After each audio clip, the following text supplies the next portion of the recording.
The marriage counselor's office smelled like vanilla candles and broken promises.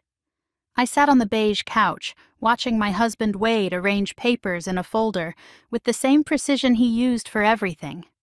Mechanical engineer to the core. Every movement calculated, every word measured. For 6 weeks, he'd insisted on these sessions, and I'd played along thinking it was his way of trying to save our marriage after discovering my affair. I was wrong. So completely, devastatingly wrong. "Shall we begin?" Dr. Hendricks asked, settling into her chair with a notepad. Wade smiled, not the warm smile I'd fallen for 15 years ago at NC State. This was something else, something that made my skin crawl even though I couldn't say why. "Actually, I think we're done here," he said, standing. "Thank you for your time, Dr. Hendricks. You've been very helpful." "Wade?" I was confused. "We still have 45 minutes. "No, Mallory, we don't." He turned to the counselor. "Would you mind giving us the room for a moment?" "I need to discuss something privately with my wife." Dr. Hendricks looked uncertain but nodded. "I'll be right outside if you need me." When the door clicked shut, Wade pulled out a thick envelope from his briefcase. The kind lawyers use. My stomach dropped. 6 weeks, he said, his voice calm as a lake with something terrible lurking underneath. 6 weeks of counseling. 6 weeks of you crying, apologizing, begging for another chance. 6 weeks of absolute performance art. Wade, I don't understand. Yes, you do. He set the envelope on the coffee table between us. You understand perfectly. You've understood since the moment I suggested counseling instead of immediately filing for divorce. You thought you'd won, thought I was weak, thought you could manipulate your way back into my good graces. My hands were shaking. This wasn't how it was supposed to go. I'd confessed to the affair with my CrossFit coach. I'd cried. I'd promised to change. I'd done everything right. "I love you," I tried. "I made a mistake, but I love—" "Stop." He held up a hand. "Just stop." We're past that now. Way past that. He opened the envelope and pulled out a stack of papers. Photos, screenshots, bank statements. My affair laid out like evidence in a court case. "Let me tell you what I know," he said, pulling out the first photo. "January 15th, you joined CrossFit Apex. Told me it was for your health, your New Year's resolution. I supported it. $600 initiation fee plus $150 a month. I paid it without question." I remembered that day. Wade had kissed me goodbye and said he was proud of me for taking care of myself. January 22nd. Another photo. Me and Justin after class, him showing me proper form for a deadlift, his hands on my hips. First private training session, $80, also paid by me, unknowingly financing your affair. It wasn't an affair then. February 9th. He didn't let me finish. Screenshot of texts. First flirty message. He said your form was perfect with a winking emoji. You responded with 3 fire emojis and you're the perfect trainer. Tell me, when exactly did you decide our marriage vows were optional? I wanted to disappear. Seeing it all laid out chronologically was damning. February 20th, you bought new workout clothes, $230 at Lululemon, said you needed proper attire for the gym. He pulled out a credit card statement with the items highlighted. Sports bras. Yoga pants, the kind that show everything. Not for exercise, though, was it? It was for him. Wade Dash. March 3rd, first lie about wine night with the girls. Another screenshot, this time from my friend Stephanie's Instagram showing her at home that night, alone. You were at the Marriott downtown. Room 412. Paid cash, but you forgot about the parking garage. License plate readers are everywhere these days. My hands were shaking. I'd been so careful. Or so I thought. "Want to know what you did that night?" His voice was ice. "Because I do." Justin posted on his Instagram story. Deleted it after an hour, but screenshots are forever. A woman's hand holding a wine glass. Your wedding ring visible. The caption, "Best cardio workout ever." I felt sick. Actually physically sick. "I've known about Justin for 4 months," he continued. "Since before you even slept with him. Since the flirty texts started. Since the after-class protein shakes that lasted 2 hours. 4 months. He'd known for 4 months. Every night he'd come home, kissed me hello, asked about my day. Every weekend we'd gone to farmers markets and had dinner with friends. Every moment of the last 4 months had been a lie. His lie. Why didn't you say anything?" My voice was barely a whisper. "Because I needed to understand something." He pulled out a photo. Me and Justin at a coffee shop. His hand on my knee. I needed to understand what kind of person I'd married. Whether you'd come clean on your own, whether you'd show any actual remorse. I did show remorse. I've been showing remorse for 6 weeks. No. He shook his head. You showed regret at being caught. There's a difference. He was right. I hated that he was right. I'd only confessed because I'd seen him texting with someone named Patricia and panicked that he was moving on. The confession had been a chess move, not genuine contrition. So what was all this? I gestured around the counselor's office. Some sick game? An experiment, he corrected, and an insurance policy. See, North Carolina is an at-fault divorce state. Adultery affects alimony, but I wanted more than that. I wanted documentation. He pulled out another paper. Session notes. My eyes widened as I recognized Dr. Hendrix's letterhead. She wouldn't share confidential information? Number. But she did agree to document your behavior patterns, your inability to take responsibility, your narcissistic tendencies, your manipulation tactics, all very helpful for custody proceedings. He pulled out a tape recorder from his jacket pocket. Every session, legally recorded with single-party consent. You spent 6 weeks talking about how the affair was really my fault, how I drove you to it by being emotionally unavailable, how Justin made you feel alive and seen. Not once did you take actual responsibility. The recorder clicked on. My voice filled the room. It's not like Wade was meeting my needs. A woman has desires. Justin understands that. He sees me as a sexual being, not just a mother and wife. Is it so wrong to want passion? Dr. Hendrix measured response. How do you think Wade feels about the betrayal? My recorded laugh was cruel. Wade doesn't feel things that deeply. He's an engineer. Everything is logical to him. He probably sees this as a problem to solve, not a heartbreak. Wade clicked off the recorder. You were half right. It was both. Custody, our daughters. 12-year-old Emma and 10-year-old Sophie. My blood ran cold. You can't take my girls. I'm not taking anyone. His voice was maddeningly calm. I'm simply ensuring they have at least one stable parent. The house stays with me. I can prove you used marital assets for your affair. Those spa days? Charged to our joint account. The hotel rooms? Same. The gym membership you insisted we upgrade so you could take Justin's premium classes? All documented. I wanted to scream, throw something, but I couldn't move, could barely breathe. The best part, he continued, pulling out his phone, is that you've been so focused on Justin you never noticed what else was happening. He showed me a photo. Him with a woman I recognized, Patricia from his texts.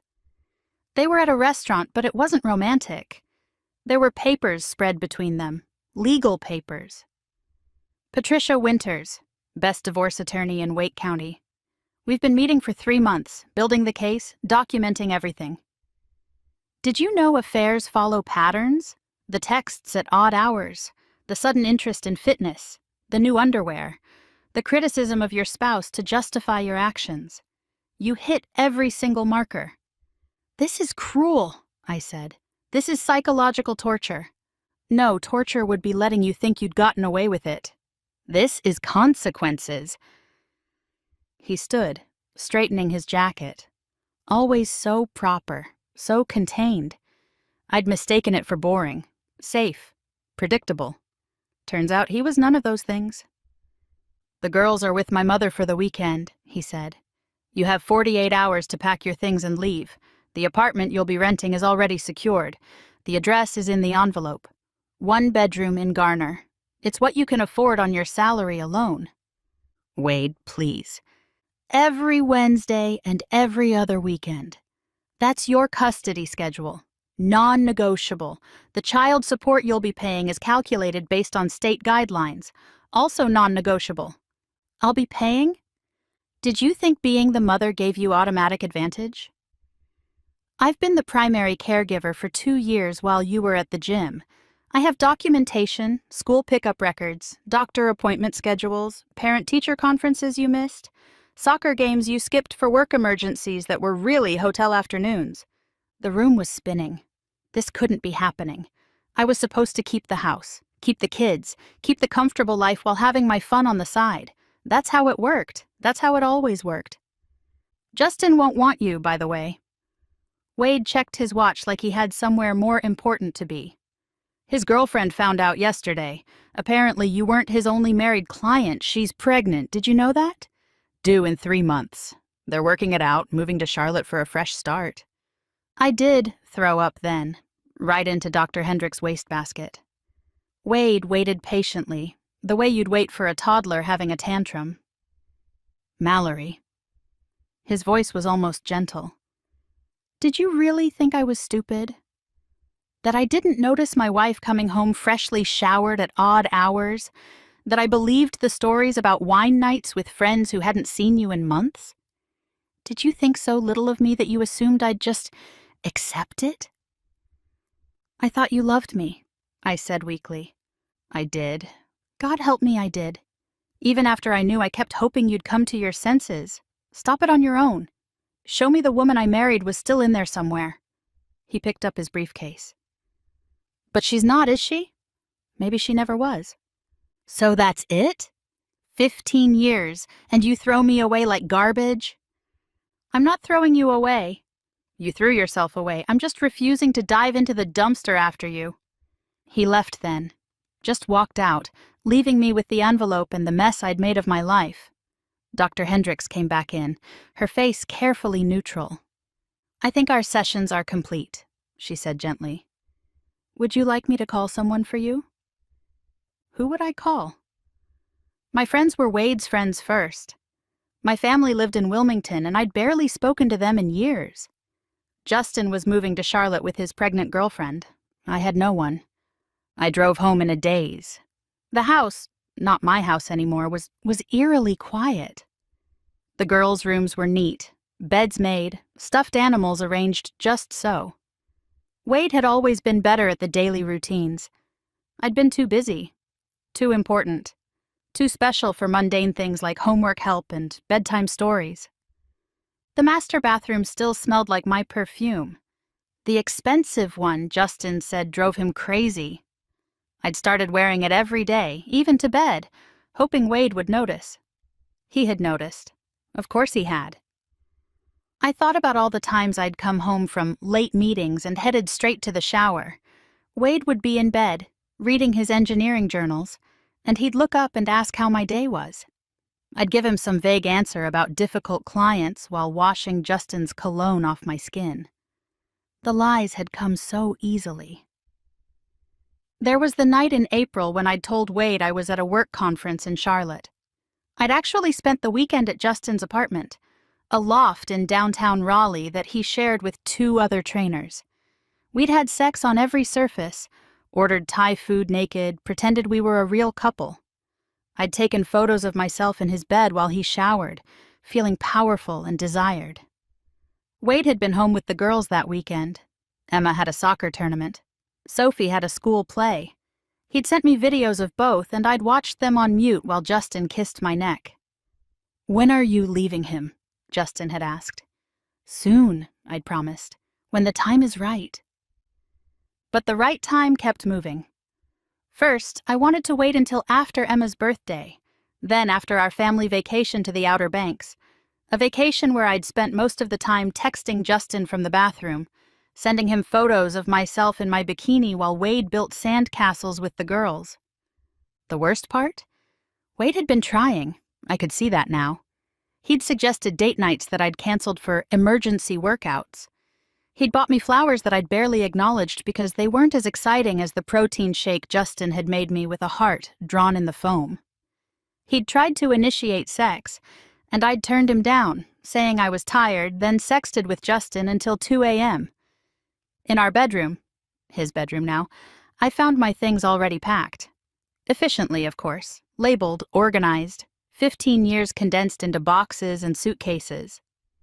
On top was a printed email exchange, from me to Justin, sent 3 months ago.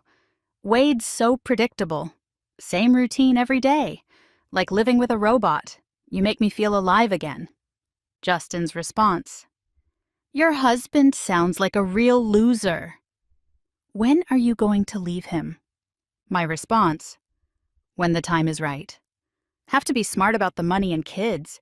So calculating. So cold. Seeing it printed out like that, I barely recognized myself. But it was me, planning to use a man who'd never done anything but love me and provide for our family. I found more printed emails. Dozens, each one worse than the last. Mocking Wade to Justin, calling him boring, weak, a wallet with legs, laughing about how clueless he was, how easy it was to lie to him. One particular exchange made me want to crawl under the floorboards. Me: "Wade wants to try for another baby. Can you imagine? Like I'd let him touch me after being with you." Justin: "Poor guy has no idea his wife's getting railed by a real man every Tuesday and Thursday." Me: "Sometimes Monday too. Told him I joined a book club." Justin: "What's the book? How to Know If Your Wife's a Cheater?" Me: "He'd never read it." Too trusting. That's his problem. There were photos, too. Ones I'd sent Justin. Lingerie shots in our bedroom. Wade's and my bedroom. While he was at work. Pictures from his business trips that I'd told him were missing you photos, but were really for Justin. The metadata showed times and dates that lined up with family events I'd skipped, school functions I'd missed, moments with my daughters I'd deemed less important than sexting my trainer. March 15th, Emma's science fair. I'd told Wade I had a migraine. The photos showed me at Justin's apartment at 7:23 p.m., wearing the red dress Wade had bought me for our anniversary. April 2nd, Sophie's piano recital. I'd been stuck in traffic. The metadata placed me in the CrossFit Apex parking lot from 6:45 to 8:30 p.m. In our car with Justin. May 10th, Mother's Day. Wade had made breakfast in bed with the girls. I'd been gracious for 20 minutes, then said I needed to run errands. The timestamps showed a 2-hour workout session, on Mother's Day, while my family waited to take me to lunch. Except he'd been reading every word. For 4 months, he'd been reading every cruel word and still coming home to me. Still being a father to our girls. Still maintaining the facade while building his case. At the bottom of the pile was a handwritten note. Wade's engineering block letters. "Mallory, the opposite of love isn't hate. It's indifference. I don't hate you. I nothing you. You're simply a problem to be solved, and now you're solved. Your car payment is due next week. It's no longer on autopay from the joint account. W." I sat on the floor surrounded by boxes and cried. Not pretty tears. Ugly, choking sobs that came from finally understanding what I'd done, what I'd lost, who I'd lost. The weekend passed in a blur of moving boxes and unanswered texts to Justin. Sunday night, Wade brought the girls home. They ran past me to their rooms, barely acknowledging my presence. "We had a great weekend," Wade said, standing in the doorway like a stranger. "Emma's science project is due Tuesday. Sophie has soccer practice Wednesday at 4. You'll need to coordinate with Patricia about pickups on your days." "Wade, can we talk? Really talk?" We talked for 6 weeks in counseling. I think we covered everything. That wasn't real. You were playing a game. No, Mallory. You were playing a game. I was ending a marriage. He closed the door in my face. My key no longer worked in the lock. The apartment in Garner was exactly what you'd expect for what I could afford alone. Second floor, overlooking a parking lot. Beige everything. The neighbors argued in Spanish through thin walls. The refrigerator hummed like a dying animal. I'd gone from a 4-bedroom house in North Hills to this. From a husband who loved me to a CrossFit coach who wouldn't return my texts. From being a mom every day to being a visitor in my daughters' lives. "How's the new place?" my mother asked when I finally called her. "It's fine," I lied. "Wade called us, told us everything. He said to tell you the girls are adjusting well." Emma made honor roll. "She did? You didn't know?" The judgment in her voice was sharp. "When's the last time you checked her grades?" I couldn't remember. Wade had always handled school stuff. "Mallory, what were you thinking?" "That man worshipped you." "He was boring, Mom." Every day was exactly the same. "That's called stability, sweetheart. That's called being a grown-up." I needed more. More than a faithful husband? More than a beautiful home? More than a devoted father to your children? What exactly did you need more of? Excitement, passion, the thrill of being desired by someone new. Things that sounded so childish now, sitting in my empty apartment eating takeout from a styrofoam container. The divorce was final in 3 months. Wade gave me exactly what the law required and not a penny more. The house sold quickly. He and the girls moved to a new place in Cary, closer to his work, closer to the good schools, closer to his family who'd rallied around him like he was a wounded hero. Which I suppose he was. The good guy who'd been betrayed by his selfish wife. The stable father protecting his children from their chaotic mother. The victim of my narcissism and cruelty. I'd tried everything during those 3 months.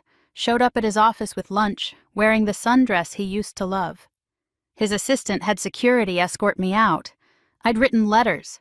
Long, rambling apologies swearing I'd change. They came back unopened. I'd even tried going through his mother, who'd always liked me. "You made your bed, Mallory," she'd said coldly, "with that muscle-headed trainer." Now lie in it. Alone, I hope. The muscle-headed trainer was long gone by then. The moment Justin heard about the divorce, about the forensic accountant Wade had hired, about the alienation of affection lawsuit Wade was considering, he'd blocked my number and moved on. I found out later he'd been sleeping with 3 other married women from the gym. I was just part of his rotation, the one stupid enough to think it meant something. I remember the day I drove past CrossFit Apex and saw him through the window, hands on another woman's hips, showing her proper form, just like he'd shown me. She was younger, prettier, wearing a wedding ring that caught the light. I wanted to run in and warn her, tell her what those hands would cost her. But I just sat in my car and watched her giggle at something he said, watched her lean into his touch, watched her begin her own destruction. Justin posted photos from Charlotte. His girlfriend had the baby. A boy. They looked happy. Complete. Everything I'd thrown away my life for had never been real. I was just another married woman he was sleeping with until something better came along. I see the girls every Wednesday and every other weekend. They're polite but distant. Emma asked me once why I'd hurt Daddy. I didn't have an answer that would make sense to a 12-year-old. How do you explain that sometimes adults are stupid? That sometimes we destroy good things because we're bored? That sometimes we don't realize what we have until a very smart man takes it away piece by methodical piece? Wade's dating someone now. An engineer at his company. Janet. The girls like her. She helps with homework and bakes cookies and does all the things I was too special to do. She appreciates Wade's stability, values his predictability, sees his routine as reliability, not boredom. Janet's nice, Sophie told me last week. She and Dad are talking about getting married. Another wedding I won't be invited to. Another life built on the foundation I abandoned. I still go to the gym, different gym obviously, in Garner. No CrossFit coaches who look like models, just regular people trying to stay healthy. I run on the treadmill and think about how I used to complain about Wade's engineering mind, how I mocked his need to analyze and plan everything. Turns out his analytical mind was exactly what he needed to orchestrate my complete destruction. Every move calculated, every consequence considered, every single detail of my downfall planned with the same precision he used to design bridges. He'd built our marriage like an engineer, strong foundation, solid structure, built to last. And I'd burned it down for a fling with a fitness instructor who probably couldn't even spell structural integrity. The game he made me play? It wasn't a game at all. It was justice, served with a precision that still takes my breath away. He'd given me every chance to come clean, to show genuine remorse, to be the woman he'd married. And I'd failed every test, proven every suspicion, validated every fear. Now I live with the consequences. Every Wednesday, every other weekend, every lonely night in between. The game is over. He won. I lost. And the prize he claimed? The life I threw away. The family I neglected. The future I was too blind to value. Wade was many things, predictable, methodical, boring, I'd thought. Turns out he was also patient, brilliant, and absolutely ruthless when betrayed. The vanilla candles in Dr. Hendrick's office had smelled like broken promises, but the promises were mine. And Wade had simply documented every single break until he had enough pieces to bury me with. Game over. I played myself, and lost everything that actually mattered.